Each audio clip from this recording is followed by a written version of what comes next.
벌써 한 해의 끝자락 12월. 날씨가 조금씩 쌀쌀해지면서 겨울 로맨스 드라마 하나씩 다시 꺼내서 보시는 분들 많으시죠? 오늘은 이 겨울 추운 날씨로 얼어붙은 우리의 마음을 녹여줄 따뜻한 로맨스 드라마 두 편을 만나봅니다. 약간의 금기와 쌍방 구원의 스토리로 찾아온 쌍괴, 그리고 따뜻하고 잔잔한 치유 로맨스 교양사. 두 편의 드라마를 조금 더 깊게 알아볼까요?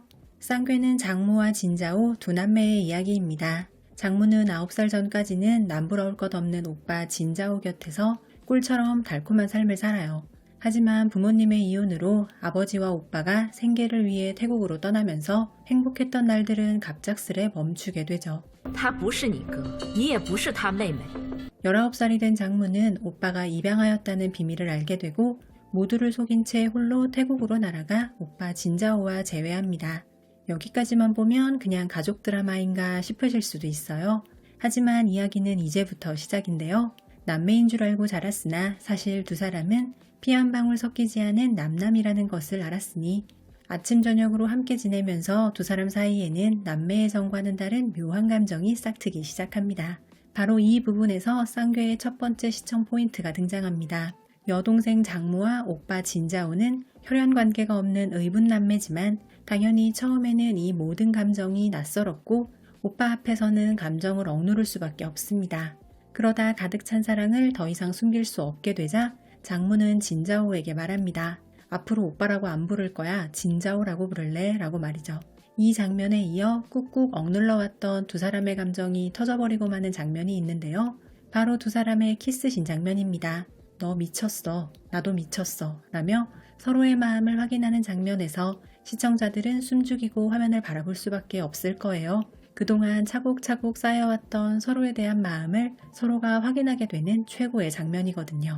중국에는 자취방 문학이라는 표현이 있다고 해요. 이게 뭔가 하고 찾아보니 한 공간에 남녀가 머물면서 가까워지는 과정을 그리는 거라고 하더라고요. 우리나라 드라마로 예를 들어보면 이번 생은 처음이라 해서 여주인공이 남주인공의 아파트 방 하나에 새를 들어 살게 되면서 공용 공간인 거실과 주방을 함께 사용하며 벌어지는 에피소드들이 그려지잖아요. 쌍괴에서도 장모가 오빠 진자오와 수년간 떨어져 지내다 19살에 홀로 태국으로 날아가 오빠와 재회하고 오빠의 자취방에서 함께 생활하며 점차 묘한 감정을 키워나가게 되는데요.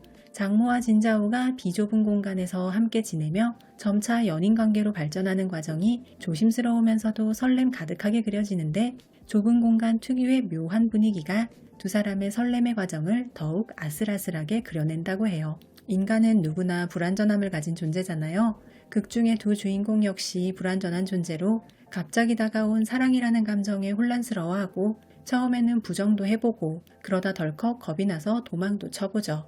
하지만 서로가 서로에게 가장 중요한 존재임을 깨닫는 순간 이 모든 제약들은 더 이상 그들의 마음을 막아서지 못합니다. 서툴지만 진심 어린 애정과 관심, 상대방의 작은 습관 하나하나 기억하기, 나에게 맞춰 상대를 바꾸려는 것이 아닌 상대를 위해 나 자신을 바꾸려는 노력 등이 사랑에 서툰 주인공들의 모습을 통해 그려지는데 그러한 노력에 괜시리 마음이 따뜻해지는 드라마 쌍괴.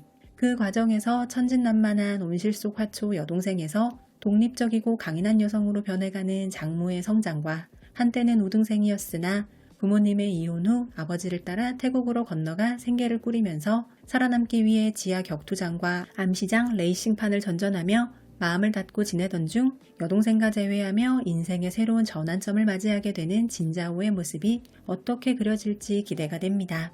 예전에 한 홍보 행사에서 우서은은 쌍괴가 한국 드라마 별에서 온 그대 같은 느낌이 들기도 한다고 이야기했다고 해요. 느낌이나 설정은 다를 수 있겠지만 쌍괴가 타국에서의 재회, 구원 등의 요소를 결합하고 실제 로케이션 촬영과 색다른 필터를 사용했다고 이야기했는데요. 이국적인 느낌의 장소에서 그려질 두 사람의 로맨스가 더욱 기대되는 쌍괴입니다. 이제 교양사에 대해서도 살펴볼게요. 대학 시절 상경대 수재를 사랑하다가 실패한 예시광. 대학을 갓 졸업한 활기 넘치는 햇살 같은 사회초년생 그녀는 짝사랑의 아련함을 간직한 채로 사회에 첫 발을 내딛게 됩니다. 하루하루 새로운 일을 만나며 살아가던 시경의 앞에 차가운 성격의 완벽한 외과의사 출신 엘리트 린위선이 나타나는데요. 비록 오해에서 시작된 관계였지만 언제나 당당하고 따뜻한 예시광의 모습에 르니선의 마음은 조금씩 흔들리고 마침내 두 사람 사이에는 깊은 사랑이 피어나기 시작합니다. 교양사하는 긍정적이고 따뜻한 마치 작은 태양 같은 예시관과 차갑고 침착한 르니선이 만나 함께 성장하고 사랑하는 이야기를 담고 있습니다. 단순한 로맨스를 넘어 청춘 시절부터 서로의 곁을 지키고 직장인이 되고 인생의 방향을 찾아가는 과정을 그립니다. 어찌 보면 정반대의 성격인 두 사람이 서로를 이해하고 받아들인다는 건 쉽지 않은 일이잖아요. 하지만 한쪽이 마냥 따뜻한 햇살 같다면 아무리 그 얼음이 차갑다고 해도 결국 그 얼음을 녹일 수 있을 텐데요. 교양사 속 예시광이 바로 그런 햇살 같은 존재라고 해요. 부유한 집안의 딸이지만 자신을 드러내지 않고 마음씨도 곱고 그늘이 있는 구석이라고는 찾아볼 수 없는 밝은 캐릭터입니다. 르니선은 본래 재능 넘치는 외과 의사였으나 교통사고로 인해 어쩔 수 없이 비즈니스계로 전향, 예시광이 있는 회사의 부사장으로 부임하게 됩니다. 제가 앞서 예시광이 부유한 집안의 딸이라고 말씀드렸잖아요. 졸업 후 입사한 회사가 바로 집안이 투자한 기업으로 그 회사의 말단 직원으로 입사하여 르니선을 만나고 마치 작은 태양처럼 그의 마음을 환하게 비춰주게 되는데요. 원래도 차가운 르니선이지만 그는 예시광에 대한 어떠한 오해가 있는데요. 그 오해를 푼 뒤 여기서부터 르니선의 직진남 매력이 마구마구 등장할 예정입니다. 부드럽고 확고하게 그녀에게 구애를 펼치기 시작하는데 이 부분이 여심을 저격하는 시청 포인트가 될 것이라고 해요. 특히 교양사하는 섬세하고 달콤한 수뇌부를 그려내기로 유명한 작가 구만의 원작 소설을 각색한 작품으로 텐센트 성광대상에서 가장 기대되는 작품상을 수상하기도 했을 만큼 제작 단계에서부터 기대를 한몸에 봤던 작품입니다.